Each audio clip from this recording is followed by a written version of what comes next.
Bien-aimés dans le Seigneur, vous qui nous suivez partout dans le monde entier, shalom et bienvenue sur le plateau de cette nouvelle émission, Le Chrétien et la Bible, qui a un objectif essentiel de décortiquer le comportement marginalisable des chrétiens envers la Bible, la meilleure prophétie par excellence.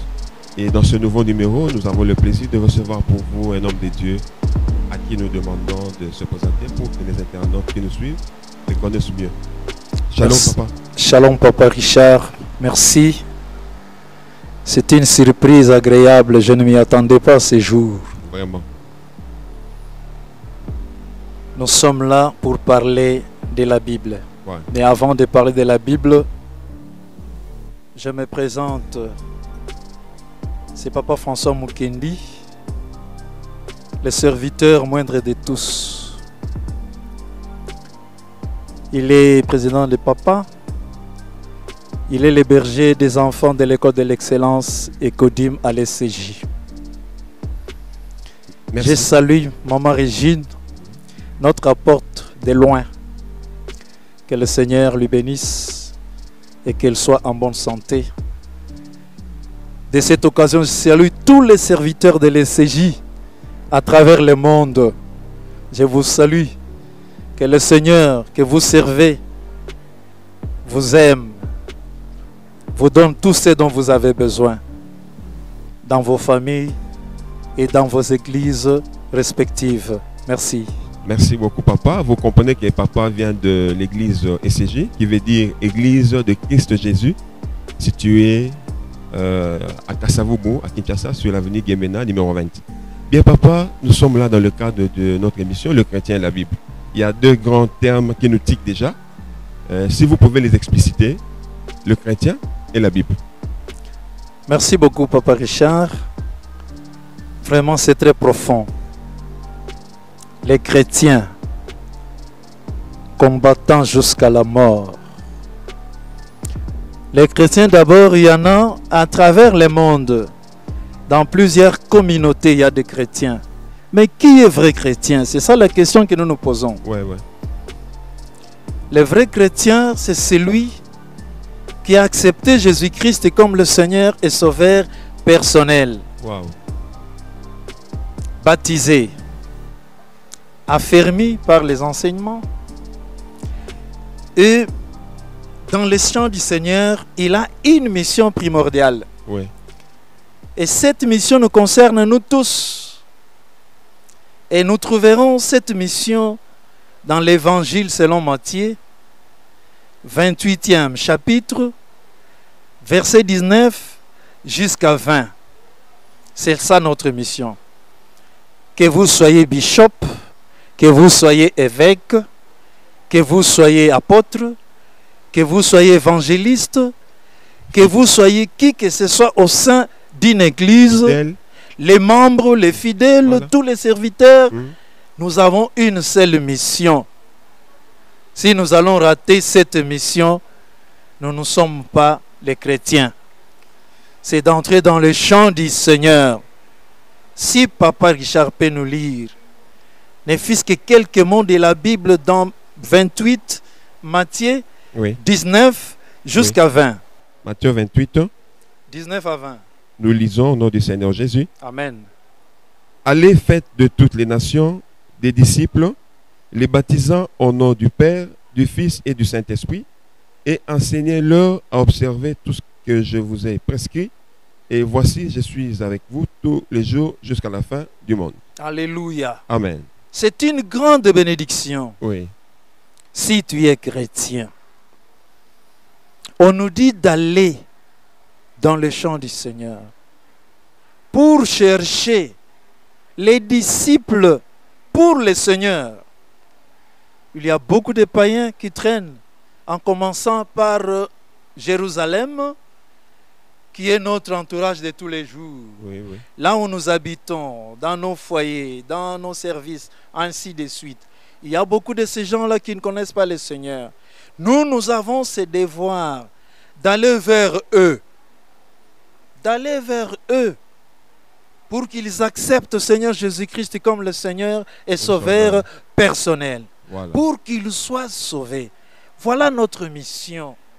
Mission pour l'Église, Oui, oui. c'est d'évangéliser, Oui, oui. c'est de chercher les âmes pour le Seigneur Jésus-Christ. Oui, oui. Puis vous ne les faites pas, c'est que vous n'êtes pas chrétien.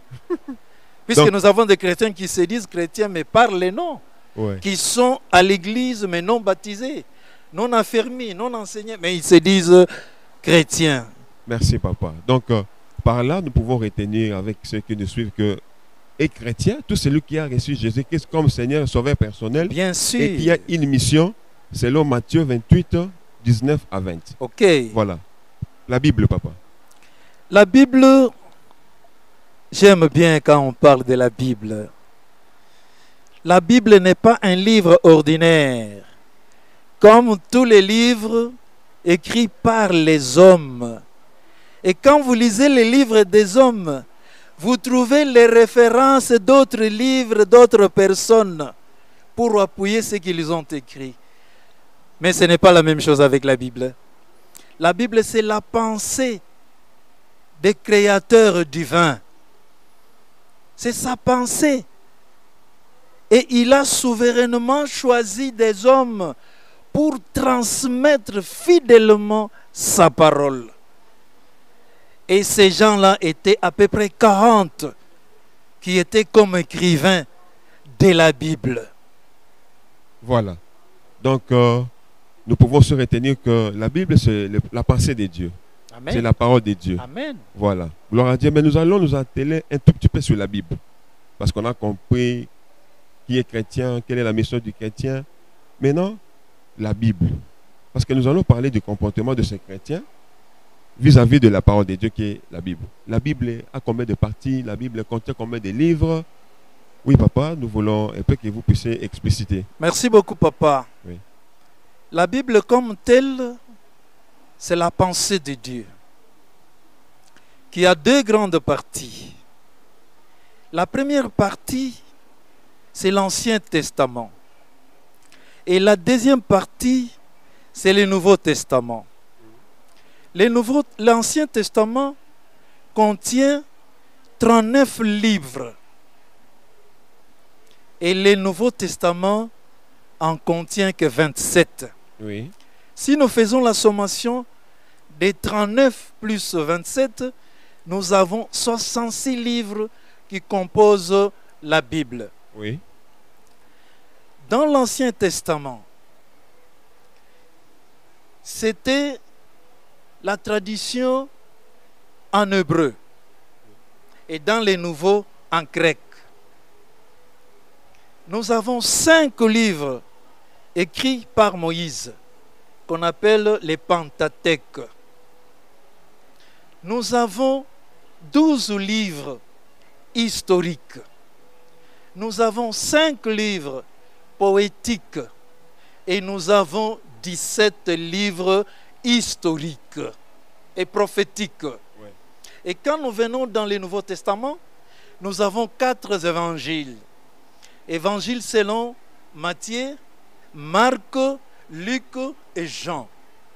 Nous avons les actes des apôtres. Nous avons 21 épîtres ou lettres écrites par Paul, Jacques, Pierre, Jean et Jude. Et nous terminons avec l'Apocalypse. Wow. Si nous prenons un titre d'exemple, dans Genèse, le premier livre de la Bible, de l'Ancien Testament, nous trouvons que Genèse a 50 chapitres. Et dans les 50 chapitres, il y a 919 versets. Wow. Et nous descendons pour entamer dans le Nouveau Testament, nous prenons Apocalypse. Apocalypse a 22 chapitres avec 406 versets. Si nous faisons la sommation, vous comprenez que la Bible est un champ large. Il faut toujours creuser. Wow. Donc tout ça, papa, vous connaissez ça? Non, Oui, en tant qu'enseignant de la Bible, vraiment, on fait on l'effort pour doit vous connaître ça. acclamer et vous constaterez avec moi, vous qui nous suivez, qu'avec Papa François, nous allons beaucoup apprendre sur la Bible. Merci beaucoup. Ça, c'est une bibliothèque Papa, que Dieu vous garde longtemps en vie. Amen. Waouh! Vous connaissez même le nombre de versets. Oui, Parce que on fait l'effort. une chose que nous constatons avec amertume, on se dit chrétien. Nous venons à l'église, mais vous trouverez les prédicateurs qui ont été de prêcher, ils donnent par exemple, nous sommes dans un livre d'Apocalypse. Le chrétien va chercher l'Apocalypse dans l'Ancien Testament. Il ne connaît même pas situer les livres. Je ne sais pas, papa, c'est ce genre de comportement. Parce que la Bible, c'est la meilleure prophétie, par excellence. Qu'est-ce que vous pouvez dire par rapport à ça? Merci beaucoup, Papa Richard. C'est pourquoi je suis fier. Fier de quoi? De tous les étudiants ressortissants de l'école de l'excellence. Ils connaissent ces choses par cœur. Si vous ne lisez pas la Bible, si vous n'êtes pas habitué avec votre Bible, que ce soit électronique ou matériel, vous aurez toujours une difficulté. Lorsqu'on dit, nous sommes dans les livres de Tite, tu vas d'abord te poser la question, Tite existe aussi dans la Bible? Oui, il y a des gens qui se posent des questions. Oui, est-ce que c'est vrai ou c'est du mensonge? Nous disons que c'est vrai, puisque nous savons que la Bible, c'est notre nourriture. Puisque quand nous prions, Dieu nous dit, notre Père qui est au ciel, ainsi de suite, donne-nous aujourd'hui notre pain quotidien, tout ça. Oui, ce n'est pas seulement le pain que nous devons manger par la chair, mais nous avons besoin de nourrir aussi notre esprit. Notre esprit, c'est la parole. Voilà. Si réellement on n'est pas enseigné de ces choses, il est difficile que quelqu'un puisse, lorsqu'on dit que nous prenons les livres de Job, par exemple, il aura difficulté puisque, il ne sait pas distinguer que Job, c'est dans l'Ancien Testament. Pour chercher, il aura des problèmes. C'est pourquoi plusieurs, qu'est-ce qu'ils font? Lorsqu'il y a un livre qui les complique directement, ils recourent vite à la table des matières.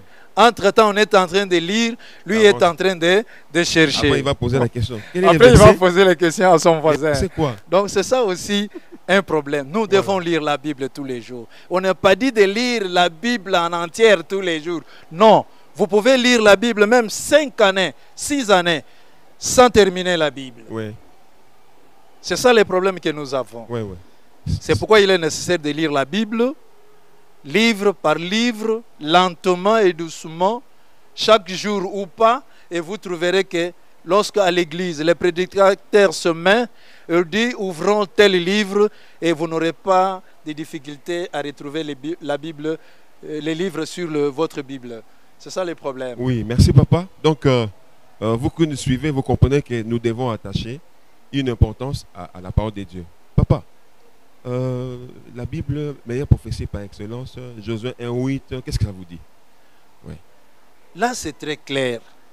Pour tout enfant de Dieu,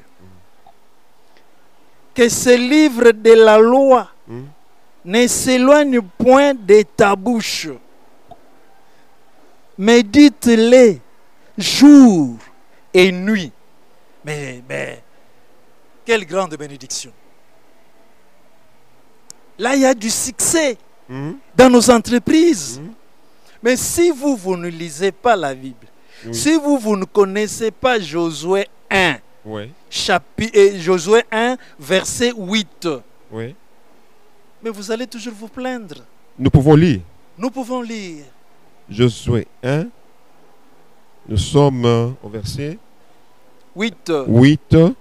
Nous lisons au nom du Seigneur. Amen. Que ce livre de la loi ne s'éloigne point de ta bouche, médite-le jour et nuit pour agir fidèlement selon tout ce qui est écrit. Amen. Car c'est alors que tu auras du succès dans tes entreprises, c'est alors que tu réussiras. Amen. Amen. La Bible est claire. Oui. Dieu a tout donné. Oui. C'est comme dans ces pays, non? Dieu a tout donné. Mais nous avons des problèmes de la gestion. Nous avons les problèmes. De l'exploitation. Exploitation. Donc nous avons les problèmes. L'amour n'existe pas. Oui. Partage n'existe pas. C'est ça. Mais quand nous, chrétiens, avec ces livres de Josué, qui étaient les serviteurs de Moïse, mais nous allons découvrir beaucoup de choses. Beaucoup. Bien-aimé, il est nécessaire de lire la Bible. On ne vous oblige pas. Toi, chrétien, on ne t'oblige pas. Dieu t'a déjà donné une opportunité de bénéficier de tous ses biens en lisant sa parole. Nous avons besoin de lire la parole tous les jours. Tous les jours, s'il vous plaît. C'est pourquoi j'ai toujours apprécié les lecteurs de la Bible. Ils nous donnent les livres avec un verset chaque jour et toute explication pour nous permettre que nous soyons à jour. Nous devons nous attacher à la parole de Dieu parce que Amen. la parole de Dieu contient la richesse. Si. Pour nous, c'est une loi. C'est une loi. On dit, les juristes disent que nul n'est censé ignorer la Ignorer loi. la loi. Si on t'attrape, tu vas faire la prison. La Bible, c'est aussi une loi pour nous chrétiens. Par exemple, comme on vient de lire ici, on dit c'est alors que tu réussiras. Mais dans la parole de Dieu, quelque part, il est dit confiez-vous en Dieu, vous serez affermis. En ses serviteurs, vous réussirez. Amen. Vous allez voir un enfant de Dieu aujourd'hui a un projet d'implanter une société, de faire un projet, tout ça. Au lieu de se confier au pasteur responsable de l'église, il préfère fouiller le pasteur. Or, quand vous vous confiez dans l'homme de Dieu, vous allez réussir. C'est la parole de Dieu, papa. Je ne sais pas par rapport à ça. Oui, papa Richard, c'est une fuite en avant. Nous, les enfants de Dieu, c'est comme si Dieu me donne aujourd'hui, les pasteurs deviennent riches. Non. Non. Ces frères et sœurs-là fuient de ne pas donner les prémices de Dieu. Puisque dans les prémices de Dieu, on donne tout. C'est aussi biblique. Rien ne reste, Ouais. rien. Ouais. Tu as 1000 $ comme salaire ou prime du mois. Nouveau engagé. Quelles que soient les souffrances, prends les 1000 $, mets dans l'enveloppe, va voir les gardiens du temple. Si tu es de l'ECJ, tu es à l'étranger, mets dans l'enveloppe, envoyé par M-Pesa, ça va arriver chez Maman Régine. Amen. Maman Régine a des mots à dire, a des versets clés à dire à Dieu Oui. pour qu'il te bénisse. Amen. Je connais un frère dans cette église, je peux même citer son nom. Nous avons le diacre Innocent. Quand Diacre Innocent a commencé son premier boulot, Diacre Innocent avait donné tout ce qu'il avait eu. Je suis témoin de ces choses. Je sais qu'il a toujours été béni. Amen. Il a toujours été béni. Amen. Les autres ne veulent pas pourquoi? 1000 $. Allez remettre à Maman Régine. Mais non! Non, j'ai beaucoup de problèmes. Vous avez beaucoup de problèmes. Et quand il y a échec, là vous allez revenir à Régina Oui. pour qu'il puisse prier. Non. Comme elle est une femme de bonne volonté, une maman, elle va toujours prier. Et Dieu va faire quelque chose. Mais bien aimé dans le Seigneur, quand vous travaillez, les premiers travails, les premiers salaires, la première dîme, venez avec ça à l'église. Oui. Ce n'est pas pour toi, Oui. c'est pour Dieu. Oui. Si tu as eu ça, c'est Dieu qui t'a donné. Oui. Donc c'est ça le problème avec les enfants de Dieu. Oui, c'est ça le constat amer. Parce que tout, c'est dans la parole de Dieu. Mais les enfants de Dieu n'ont pas cette habitude d'ouvrir la Bible pour lire. Comparativement aux chrétiens de Béret, papa. À l'heure d'aujourd'hui. Oui, Ouais. ce que tu dis, tu as raison. Si quelqu'un vient à l'église, il n'a pas la Bible, Mhm. il n'a pas un carnet, il n'a pas un stylo. C'est un ordinateur. Il vient, Il enregistre. il vient pour prier, les intentions de prière, il prie tout ça. Pendant les prédications, lui, il note rien. Même l'ordinateur, il arrive des fois où les virus entrent Entre. et Ouais. tout est bousillé, Oui, oui. irrécupérable. Mais si vous écrivez, quand vous arrivez à la maison, nous connaissons des serviteurs de Dieu qui vous donnent même 10. versets, 10 livres, 10 versets Pendant la prédication. pendant la prédication. Et toi, tu sors comme ça, tu n'as rien dans la tête. Non, je viens de l'église. Non. Et Tu dois bizarrement, retenir toutes les parties de l'église. et bizarrement, pour ne pas vous couper, on a prêché quoi? Oh non, c'était C'était merveilleux, c'était formidable. Mais on a prêché quoi? quoi? Sans réponse. Sans réponse. Mais il va pleurnicher. Oh moi je ne trouve pas du boulot. Oh moi ceci. Moi j'ai un problème dans ma famille. Oh tout ça, c'est dans la parole de C'est dans Dieu. la parole de Dieu. D'ailleurs, la Bible dit, sa parole ne rentre jamais à lui sans accomplissement. Sans accomplissement. Oui, papa. Papa Richard, je voulais aussi ajouter une chose. Visionnaire de l'église, apôtre Régine. Même quand il y a les prédicateurs de l'extérieur, Ouais. devant le trône, elle prend note. Elle prend note. Pourquoi elle prend note? Ça peut aussi servir pour une prédication. Oui. Mais toi, tu ne prends pas note. Nous les constatons. Les autres, puisqu'ils ont des Bibles téléphoniques, électroniques, ça ne suffit pas, s'il vous plaît. Puisque les explications que le prédicateur est en train de donner, c'est encore importante. Nous devons tout copier sur notre cahier ou notre carnet. Oui. Et si vous ne le faites pas, Parce que ça ne sert à rien. le verset là, peut-être aujourd'hui, vous le prêchez. Mais vous avez une inspiration selon ce jour-là. Oui, Le même verset, l'apôtre Régine peut prêcher. oui, Et là, il y a une autre inspiration. Oui. Mais si vous notiez, vous allez voir que les explications ne seront pas les mêmes. Ça sera selon l'inspiration de ce jour-là. c'est ça. Mais les chrétiens d'aujourd'hui ne lisent pas, ils ne notent pas, ils ne vérifient pas, Ils ne s'intéressent ils ne s'intéressent pas à la Ils parole de s'intéressent Dieu, pas. mais ils sont les premiers à pleurnicher. Oui, Dieu nous a abandonnés. Or, tout est déjà dans la parole de Dieu. Ils donnent seulement leur temps sur le WhatsApp, Facebook, les réseaux sociaux. Ils ont les soucis des mégas. Mais les soucis de la parole de Dieu est très moindre. Ça n'existe même pas. ce que tu viens de dire là, il y a des Bibles qui coûtent que 8000 francs. 8000. Oui. Mais quelqu'un, dans toute la semaine, s'il achetait 2500 pour suivre que une journée ou 2 journées, vous prenez fois 7 jours, vous trouverez qu'il peut acheter une Bible. Oui. Il peut acheter une Bible. La Bible électronique n'est pas mauvaise, mais a des conséquences. Tu peux venir à l'église croyant que c'est bien chargé.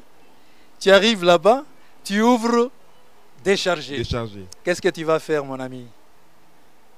Tu commences à regarder à gauche, à Tu droite. commences à regarder à gauche, à droite. Ce qui n'est pas bon. Bon, ouais. C'est pourquoi il faut avoir votre livre, votre Bible dans la poche. J'apprécie la société, l'association Gédéon. C'était une association des hommes d'affaires chrétiens qui avaient publié à travers le monde les Bibles, les Nouveaux Testaments. Je me rappelle, à notre époque, il y avait des Nouveaux Testaments, couverture blanche, couverture bleue. Bleu de C'était nuit. distribué gratuitement. Oui. C'était une société des hommes d'affaires chrétiens Chrétiens. pour transmettre la parole de Dieu à travers le monde. Mais si toi, tu es dans l'impossibilité d'acheter une Bible, non, frère chrétien, fais-toi violence. Venez avec votre Bible. Je connais quelques églises où lorsqu'on doit lire la parole de Dieu, on se met debout, on dit que chacun lise dans sa Bible à haute voix. Chrétiens, apportez votre Bible à l'église, mais cela ne suffit pas seulement. Il faut être ami à la Bible. La Bible, c'est la parole de Dieu. La Bible, c'est Dieu. Donc, toutes vos interrogations ont trouvé des réponses dans la parole de Dieu. Bientôt, nous allons chuter, papa. Il y a une rubrique que nous avons toujours réservée. Poser une question à ceux qui nous suivent et nous qui sommes sur le plateau. Quel est le verset que vous avez lu et qu'est-ce que vous avez retenu? Vous aussi, qui nous suivez, quel est le verset biblique que vous avez lu? C'est un exercice que vous aurez à faire. Vous-même, vous répondez. ce que vous avez retenu. Oui, papa. Personnellement, aujourd'hui, comme j'avais cours avec mes enfants de l'école de l'excellence, depuis mars 2020, nous étions tous bloqués. Les enfants avaient presque tout perdu. Et nous avons commencé à peine, ça c'est la deuxième semaine. Oui. J'avais préparé Josué, verset 8, Josué pour, 1:8. pour mettre aux enfants l'ambiance Oui. de cette parole, de réviser tous les livres de l'Ancien Testament comme de Nouveau Testament. J'étais ravi, puisqu'aujourd'hui il y avait la lecture individuelle à haute voix, et ils ont lu. C'était du bien à l'Écodim aujourd'hui. Gloire à Donc tout ça c'est pour rappeler que nous n'avons pas autre chose que la parole de Dieu. Dieu. Nous pouvons tout faire, nous pouvons tout vivre, mais dans la parole de Dieu, qui est notre soubassement. Amen. Qui est notre soubassement. Si les enfants de l'Écodim passent par cette formation, a fortiori, toi et moi, bien aimé, il est temps, si nous avions perdu l'habitude de lire la parole de Dieu, vraiment de répondre parce que Dieu est là, il est disponible. Quant à moi, ces jours-ci, je suis en train de méditer dans le livre de Actes. Amen. Et ce matin, je lis dans le livre de Actes, chapitre 4. Ce qui m'a tiqué, c'est au 19e verset et 20e verset, à propos de l'apôtre Pierre et Jean, qu'ils ont opéré un miracle. Devant l'église, il y a quelqu'un qui demandait le monde. Mais ce jour-là, ils ont dit, ce que j'ai, je te donne au nom de Jésus, lève-toi et marche. Et marche. Mais beaucoup de chrétiens aussi ne savent pas que le nom de Jésus, c'est une puissance. C'est dans la parole de Dieu. Ça, c'est ce que j'ai lu. Mais ils ont été objets d'arrestation. On les avait arrêtés. Les principaux sacrificateurs les ont interdit de ne plus parler de Jésus. Mais ils ont eu le courage. Je dis, nous n'allons pas. Vous ne trouvez pas que ce n'est pas juste. Faute de temps, on ne peut pas lire ça, mais si vous pouvez lire à la maison, Actes chapitre 4, vous allez voir ce que j'ai dit. Ils sont allés rapporter à d'autres enfants de Dieu. Ils se sont mis dans la prière et la puissance du Saint-Esprit est descendue. Ils ont continué. Les principaux sacrificateurs ont dit, nous devons les libérer seulement, sinon ça va se répandre vite. Donc, ça c'est Dieu. Ils se sont accrochés à Dieu. Dieu était avec eux et la puissance du Saint-Esprit est descendue. Ils ont continué, ils ont gagné 2 âmes. Donc, chrétiens que nous sommes, nous devons nous attacher à la parole de Dieu. Et vous aussi, chez vous, prenez l'habitude de lire, de méditer, de chercher les versets bibliques. Parce que chaque fois que nous aurons notre émission, nous allons poser cette question. Papa, pour chuter aujourd'hui, je ne sais pas qu'est-ce que vous pouvez dire. Parce que nous allons vous retenir. Nous sentons qu'il y a de la matière. Mais ne fût-ce que pour aujourd'hui, pour chuter, qu'est-ce que vous pouvez dire? Bien-aimés dans le Seigneur,